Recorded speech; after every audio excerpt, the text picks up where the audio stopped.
A rematch of a Rugby World Cup group stage fixture about to take place this weekend between France and New Zealand. Now, it is going to be in France, just like that Rugby World Cup. The last time these two sides met, the French got the win. But in this preview, we're going to be looking through at the lineups, the key players, and we're going to be given a prediction of whether or not it will happen again, or whether the All Blacks can get the win. But jumping straight into it, the All Blacks, we will look through at their lineup first. They did announce their side last night, and some pretty big changes compared to what we saw up against the Irish. A couple injury returns, as well as a couple injury exclusions.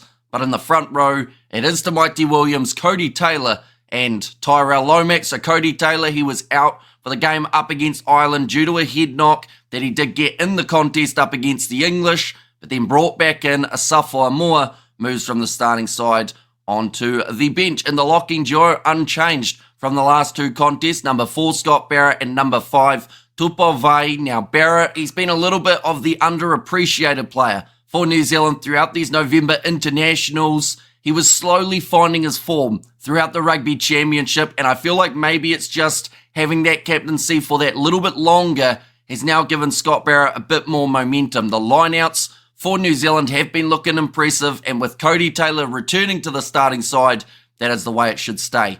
Up against the French in the loose forward trio, this is where we see drastic changes for New Zealand. It is one that makes the most sense, but at the same time, probably concerns me the most out of this New Zealand lineup. Number 6, Samapeni Finau, number 7, Ardie Savea, and number 8, Wallace Satiti. So far throughout the November internationals, we have seen Samapeni Finau once in the starting side up against the Japanese, and then 2 other games coming off the bench for only a few minutes. In terms of Savea, he has only played as a number 8 throughout November, with the exception of maybe the last 10 minutes or so where he occasionally does switch to 7, and then Wallace Satiti, he played as an 8 up against Japan and then played as 6 for the other 2 matches. So this is where the concern comes in.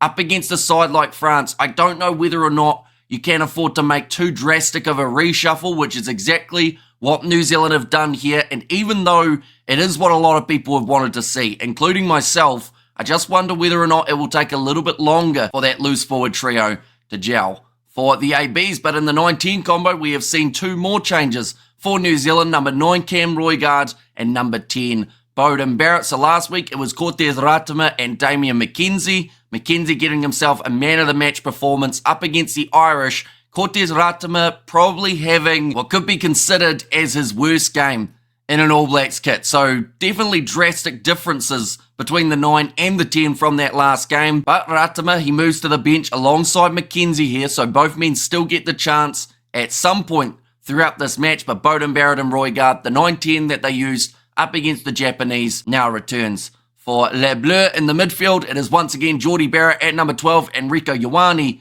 as the 13. These two going head-to-head with Mofana and Galfiku.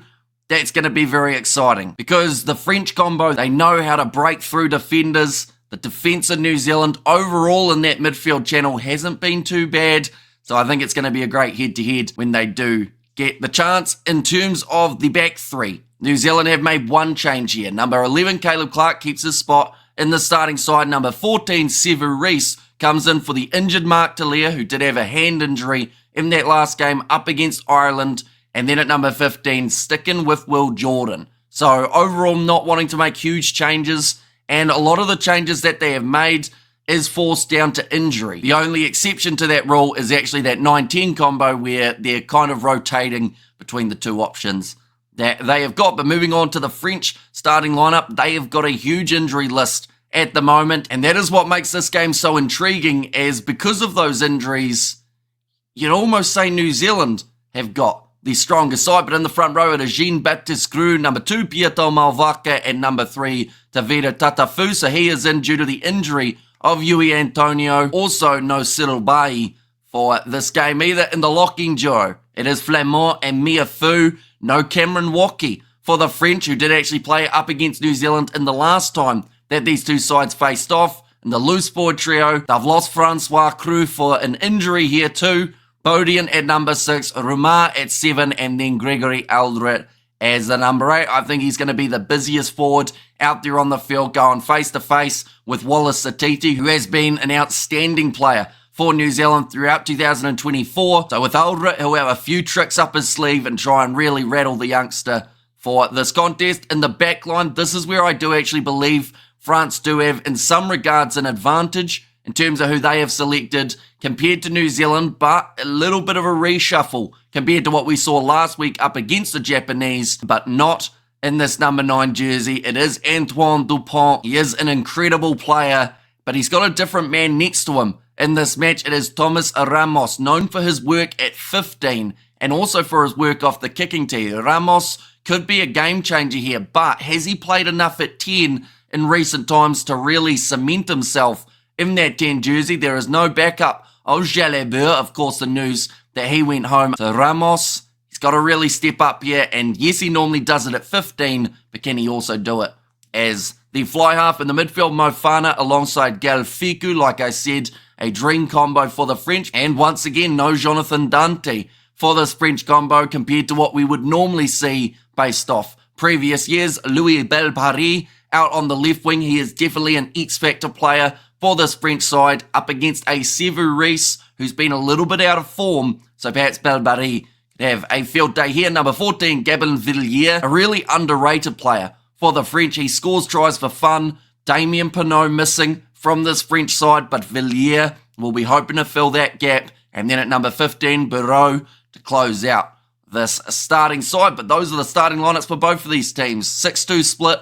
off the bench for the French and 5-3 for New Zealand. So that would tell you that France are looking to play a little bit more of a physical game in the forwards, but New Zealand, in the last few games, they've been really trying to work on their bench, try and get the best possible combo to go out there late onto the field and completely change the momentum of a game. It is something that the All Blacks were known for back in the day, being able to have those super subs and then take a game out of the opposition's hands. They just haven't quite been able to do that throughout 2024. But in terms of the key players and the head-to-heads to watch out for, of course, number 9, you got to look at those two, Antoine Dupont and Cam Roigard. Now, Dupont has been classed as one of the best, if not the best 9 in world rugby for quite some time. Cam Roigard, he has got a lot of people's praise in terms of being a future superstar. We haven't actually seen him in an All Blacks kit that much. That is also due to an injury that he did have that left him out for the Rugby Championship. But overall, I think that stylistically, Dupont and Ratama would be considered slightly similar in the way that they play. Roigard, he's a little bit bigger than Ratama, and also I feel like he's more willing to go with a pick and go around the side of a breakdown. So I'm really looking forward to seeing these two go head to head. But Dupont, if he's in form, it's going to be an extremely hard day at the office for Cam Roigard. Plus, what we saw from the Irish up against Cortez Ratama was that little bit of extra pressure coming in from the breakdowns and trying to get that counter ruck going.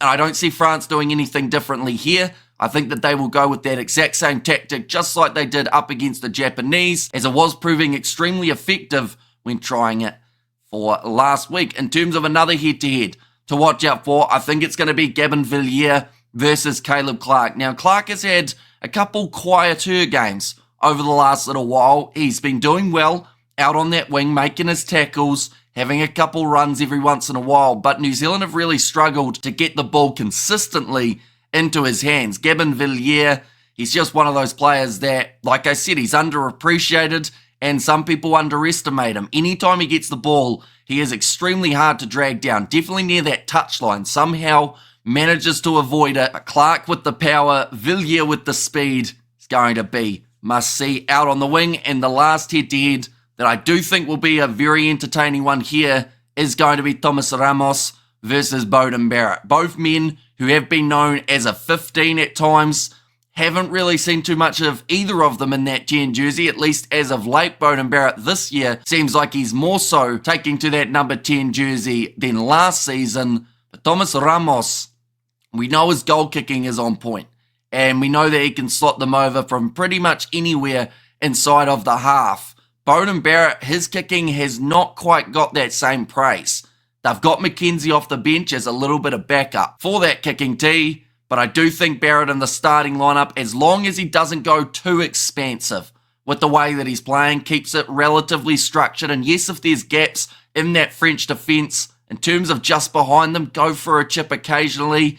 Just don't do it every 5 minutes, because Ramos certainly won't be. He'll be looking for those gaps, the runners, centres, and the wingers through. But it is definitely going to be a chess match out there on the field between these two sides. Just more of the question, who will be able to get the checkmate. But nonetheless, we're up to that stage of a prediction, and this one is extremely tricky to predict. The last time that these two sides went head-to-head, the French were able to get themselves the win, and that was in the opening game of the Rugby World Cup 2023. Since then, these two sides have not met, but New Zealand have not beaten France since 2018. So it's been a little while, but in that time, they have actually only played twice. So France currently on a 2-match winning streak. If they won this one, it would be tied for their longest winning streak that they did get back in, I believe, 1994 and 1995. So that is something that, of course, they will be trying their best to replicate for New Zealand. They want to break that losing streak. And the thing is, they've gone 3 from 3 in the November International, something that not many people anticipated. A lot of supporters thought that the Irish would take New Zealand down. That wasn't the case. Some felt like England the week prior were going to be able to get the job done. But once again, New Zealand managed to get the win. So it's just one of those situations here. Can New Zealand do the same thing up against the French?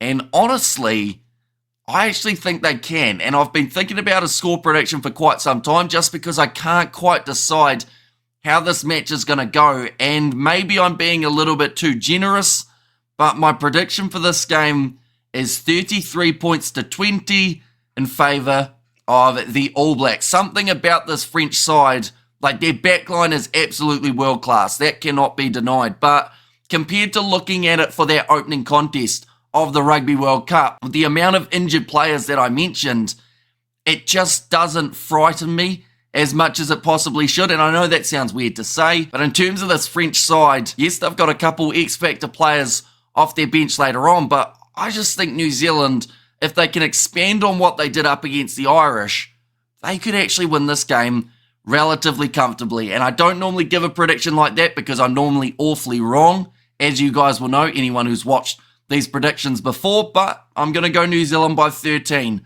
I think it's going to be a much better performance than some anticipate. They will definitely have to shut down this French backline though, because if Belbari gets ball in hand too often, then that's an extra try in France's favour. Villiers, Galficou.